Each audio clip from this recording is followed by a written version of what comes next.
जंगल का राजा शेर बूढ़ा हो चुका था। कमजोर हो जाने के कारण वह शिकार तक नहीं कर पाता था। उसने लोमड़ी को बुलवाया और उससे कहा, मैं तुम्हें अपना मंत्री बनाता हूँ। तुम जंगल के मामलों में मुझे सलाह दिया करो और प्रतिदिन मेरे लिए एक जानवर भी खाने के लिए लाया करो। लोमड़ी बाहर चली गई। रास्ते में उसे एक गधा मिला। वह गधे से बोली, तुम बहुत भाग्यशाली हो। अपने राजा ने तुम्हें प्रधानमंत्री बनाने का निश्चय किया है। गधा बोला, मुझे तो शेर से डर लगता है। वह मुझे मार डालेगा और खा जाएगा। और वैसे भी मैं मंत्री बनने योग्य नहीं हूँ। चालाक लोमड़ी हंसने लगी और बोली, अरे तुम्हें अपने गुणों का पता नहीं है। तुम्हारे अंदर बहुत सारे अच्छे अच्छे गुण हैं। हमारा राजा तुमसे मिलने के लिए बेचैन है। उसने तुम्हें इसलिए चुना है क्योंकि तुम बुद्धिमान, विनम्र और परिश्रमी हो। अब मेरे साथ चलो और राजा से मिल लो। वह तुमसे मिलकर बहुत प्रसन्न होगा। गधा लोमड़ी की बातों में आ गया और लोमड़ी के साथ चलने को तैयार हो गया। जैसे ही वे लोग गुफा में घुसे, शेर गधे पर झपट पड़ा और उसे तुरंत मार डाला। शेर ने छलक लोमड़ी को धन्यवाद दिया और प्रसन्नतापूर्वक खाना खाने को तैयार हो गया।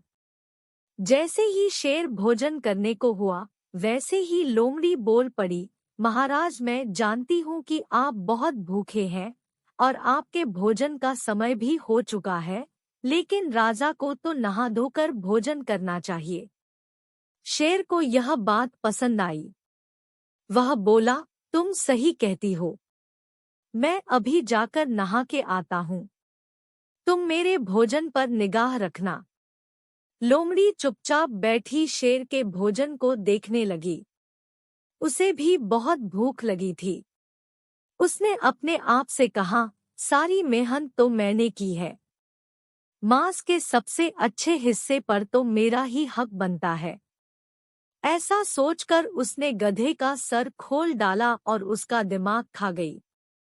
जब शेर लौटा तो उसकी निगाह गधे पर पड़ी। उसे लगा कि गधे का कुछ हिस्सा कम है। उसने ध्यान से देखा तो उसे समझ में आ गया कि गधे का सिर खुला हुआ है। उसने लोमड़ी से पूछा, यहाँ कौन आया था? इस गधे के सिर को क्या हो गया? लोमड़ी एकदम से भोली बन गई। उसने बातें बनाते हुए शेर से कहा, महाराज, जब आपने गधे को मारा था तो उसके सिर पर आपने जोर से पंजा मारा था। इसी से उसका सिर खुल गया था। शेर उसके जवाब से संतुष्ट हो गया और भोजन करने बैठ गया। अचानक वह फिर चिल्ला पड़ा, अरे इस गधे का दिमाग कहाँ गया? मैं तो सबसे पहले इसका दिमाग ही खाना चाहता हूँ। लोमड़ी मुस्कराते हुए बोली, महाराज, गधों के पास दिमाग होता ही नहीं है। अगर इसके पास दिमाग होता तो वह आपका शिकार बनने के लिए आता ही नहीं।